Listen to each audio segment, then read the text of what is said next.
بسم اللہ الرحمن الرحیم۔ شروع اللہ کے نام سے جو بڑا مہربان اور نہایت رحم والا ہے۔ تو دوستو، آج جو واقعہ ہم آپ کے گوش گزار کرنے لگے ہیں وہ ہے ایک ولی اللہ کی مقبولیت کا واقعہ۔ بیان کیا جاتا ہے کہ بصرہ کا ایک سردار ہمیشہ اداس اور غمگین رہتا تھا۔ کسی نے اس سے دریافت کیا کہ آخر اس پریشانی کا سبب کیا ہے۔ اس پر سردار نے جواب دیا کہ بات کہنے کی نہیں پر کہی جاتی ہے کہ مجھ سے ایک ولی اللہ کی خدمت میں کچھ بے ادبی ہو گئی تھی، اس لیے ڈرتا ہوں کہ قیامت کو اس کے مواخذے میں گرفتار نہ ہو جاؤں۔ واقعہ یہ پیش آیا کہ ایک مرتبہ زیارت بیت اللہ کو چلا اور سب دوست اور عزیز و اقارب رخصت کرنے آئے۔ حسب دستور کچھ دور چل کر میں نے سب کو لوٹا دیا، مگر ایک شخص زید جو میرے خواص میں سے تھا واپس نہ ہوا اور اس نے میرا پیچھا نہ چھوڑا۔ مجبور ہو کر میں نے اس کو جھڑک دیا اور بیت اللہ کو جانا بھی کوئی آسان سمجھا۔ جو میرے پیچھے چلے آ رہے ہو، میرے پیچھے پیچھے نہ آؤ، میرے ساتھ نہ چلو، جب راستے سے تیرا جی چاہے چلا جا۔ کہنے لگا، اے آقا، کیا خدا اس پر قادر نہیں کہ تم کو زاد راہ جلد پہنچا دے اور مجھ کو بے یار و مددگار چھوڑ دے؟ یہ کہہ کر اس نے اپنی راہ لی اور میں اپنے راستے سے چلتا بنا۔ راستے بھر کہیں وہ مجھے کو نظر نہ آیا، واللہ عالم کہاں پوشیدہ ہو گیا۔ جب خدا کے فضل سے مناسک حج سے فارغ ہو کر میں مدینہ طیبہ کو چلا تو کیا دیکھتا ہوں کہ زید آ گیا اور سلام کہہ کر میرے پاس بیٹھ گیا۔ میں نے حیرت سے پوچھا کہ حج کر آیا؟ کہا ہاں۔ پھر میں نے تنزن کہا کہ حج کی سند بھی ملی؟ تو کہنے لگا، کیسی سند؟ وہ کس کام آتی ہے؟ میں نے کہا، حج کرنے والے کو بیت اللہ میں غیب سے چٹھی آتی ہے، اس میں لکھا ہوتا ہے کہ فلاں بن فلاں حج کو آیا تھا اور اس کا حج قبول ہو گیا۔ پھر اس سند کے ذریعے قبر اور حشر کے عذاب سے نجات ہوتی ہے۔ یہ سن کر زید روتا چلا اور بیت اللہ کو واپس چلا گیا۔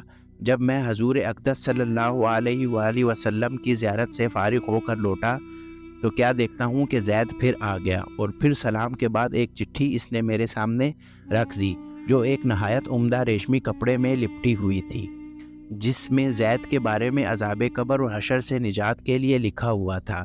یہ دیکھ کر میرے ہوش اڑ گئے۔ پھر ذرا سکون ہونے پر میں نے معلوم کیا کہ زید، بتا تو اس کی کیا حقیقت ہے؟ تو آخر یہ معاملہ تیرے ساتھ کیسے پیش آیا؟ تب اس نے بتایا کہ سنو بھائی، جب میں بیت اللہ پہنچا تو کعبہ حاجیوں سے بالکل خالی تھا۔ اس وقت میں نے گڑ گڑا کر زاروں قطار رونا اور چلانا شروع کر دیا کہ اے مالک دو جہاں، کیا غریب گناہگاروں کا حج بھی قابل قبول نہیں جو مجھ کو حج کی سند نہیں ملی؟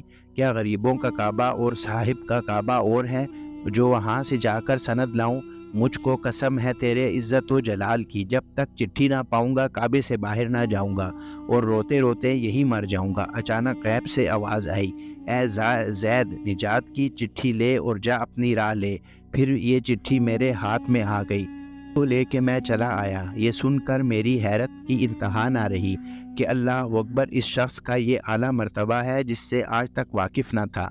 پھر عزت و احترام کے ساتھ میں نے اسے اپنے ساتھ بصرہ لے آیا اور وہ چٹھی نہایت احترام و تعظیم کے ساتھ ایک صندوق میں بند کر دی۔ جب کبھی جی چاہتا تو انتہائی ادب و احترام سے نکال کر اس کی زیارت کر لیتا اور چومتا اور آنکھوں سے لگاتا اور پھر محفوظ کر دیتا۔ اتفاقاً میں کہیں سفر میں تھا کہ میرے پیچھے زید کا وصال ہو گیا۔ جب میں واپس آیا تو اس کی خبر سے میرے رنج و قلق کی انتہا نہ رہی اور افسوس میں ایسے ولی کی تدفین میں شامل نہ ہو سکا۔ پھر اچانک مجھے وہ چٹھی یاد آئی جو میرے صندوق میں محفوظ تھی، تو میں اور بھی بےتاب ہو گیا اور اپنے اوپر افسوس کرنے لگا کہ سفر کو جاتے وقت میں نے وہ چٹھی زید کو کیوں نہ دی۔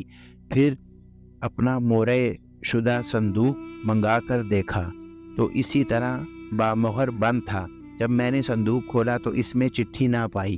اب تو میرے غم و عالم کا کچھ ٹھکانہ نہ رہا اور ایک حشر کا عالم برپا ہو گیا۔ زاروں قطار رونے لگا اور روتے روتے سو گیا۔ کیا دیکھتا ہوں کہ طرح طرح کی سجی ہوئی جنت میں زید سر پر ایک تاج رکھے ہوئے اور زرق برق لباس میں تخت جوہرا جلوہ افروز ہیں اور اس کے چاروں طرف حوروں کے جمگٹھے ہیں۔ میں نے قریب جا کر سلام کیا تو اس نے کہا اے آقا اس قدر پریشان کیوں ہو؟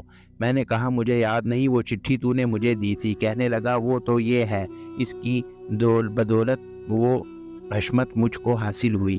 اب آپ کچھ تردید نہ کیجیے، میں اپنی من مانی مراد کو پہنچ گیا۔ بحوالہ حقائق الصالحین حاصل۔